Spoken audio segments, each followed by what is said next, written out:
Let us now honor the Holy Gospel.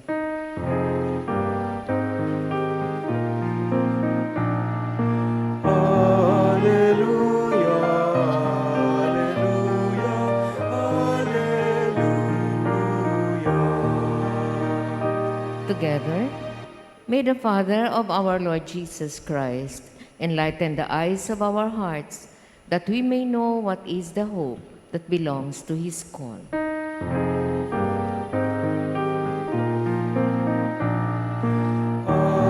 Alleluia, alleluia, alleluia.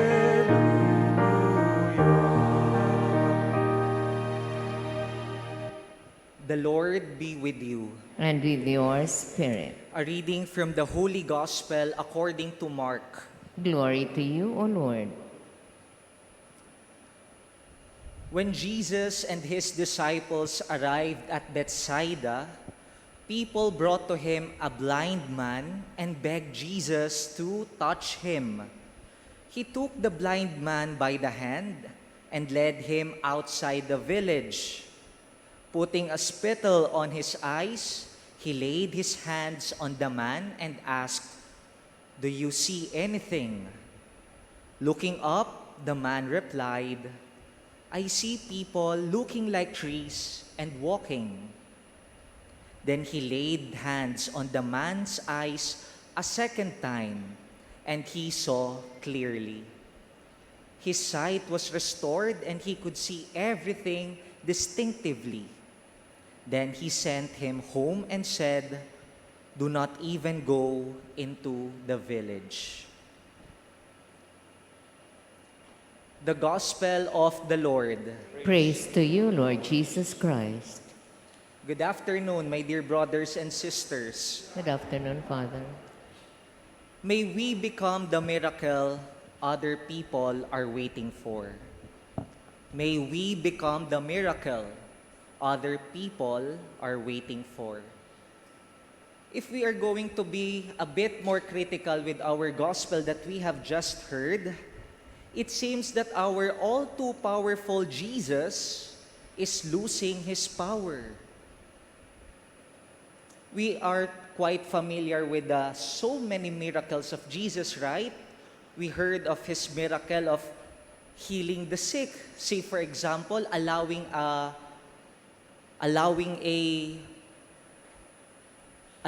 person to walk from his lame. He has exorcised so many unclean spirits.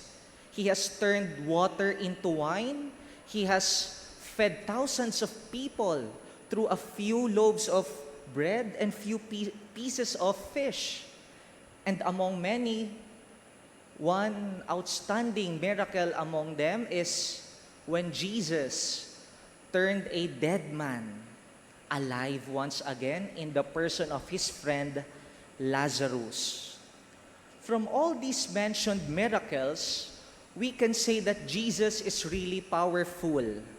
He is exercising his capacity both as a man and both as a God. Nothing is impossible with Jesus. But we can ask, how come in our gospel for today, he needed to touch the eyes of the blind man, second time around, just for that man to see?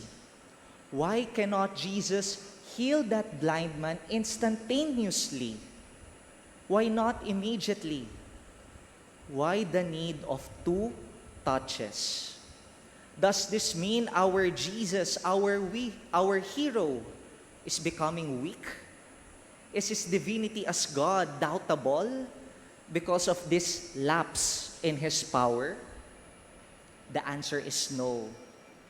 One biblical scholar commented that this healing of blind man intended Jesus to heal him in stages, in steps. Why is that? Because Jesus wanted to emphasize something to his disciples. We have heard in the past days that people are seeking signs, are seeking external validation that Jesus is indeed God. Do some miracles for us. Meaning to say, the people around Jesus are tied to what Jesus can do externally. They are limiting themselves to outside, visible validations of Jesus' divinity. That is the first stage of the healing. We heard that the blind man first saw people looking like trees and walking. That's the blurry vision. That's the meaning of the blurry vision, that the apostles are only limited to the external capacities of Jesus. Rather, Jesus wanted his disciples to know that the ultimate reason of Jesus' arrival from heaven here on earth are not these miracles. That Jesus' mission is way beyond these powerful feats, these divine powers, these miracles. Rather, Jesus wanted to touch the eyes of the apostles a second time around to show to them that my real mission, that the thing that you must look after for, is when I am there on the cross already.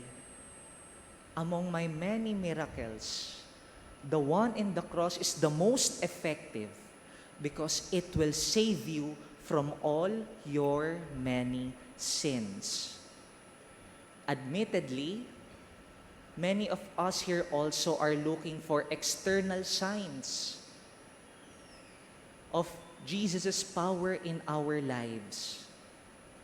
We want Him to use His power to turn our illnesses, to turn our anxieties, struggles, doubts. We want Him to turn it into healing, into peace, joy, tranquility. Little do we notice that our faith becomes also like that of Jesus' disciples, wherein our faith depends on what Jesus will do for us, on what kind of sign Jesus will give us. But today, Jesus is inviting us to wipe our eyes and do not settle for His miracles. Jesus is inviting us to a deeper relationship, a kind of relationship that does not depend on external rewards from Him to say that we are blessed. Di ba ganun naman?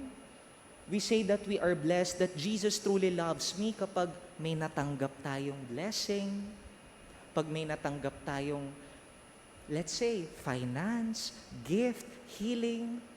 But what about those days that we do not receive anything from Him? We are not blessed anymore? That's why Jesus is inviting us to go beyond what you receive, to go beyond these miracles that you are seeking. Because Jesus wanted us to seek simply relationship. A kind of relationship that is not user-friendly. Nalalapit lang tayo sa Kanya pag may kailangan tayo, kapag gipit na tayo. My dear brothers and sisters, may we become the friend, whether we have concerns or not, we remain with Jesus. Why? Because Jesus first promised that He will remain. Kaya nga, di ba, ang ganda, nakapako si Jesus. When we say a person is crucified, kapag tayo nakapako, hindi tayo makagalaw. The same way, Jesus will not move. He will remain. He will be still, waiting for that relationship from us to be offered to Him. Jesus is inviting us to go deep. Do not seek for miracles. Do not seek for extreme feats of His power to prove that He loves you. Rather, seek this relationship where Jesus is with you, whether you need Him or not.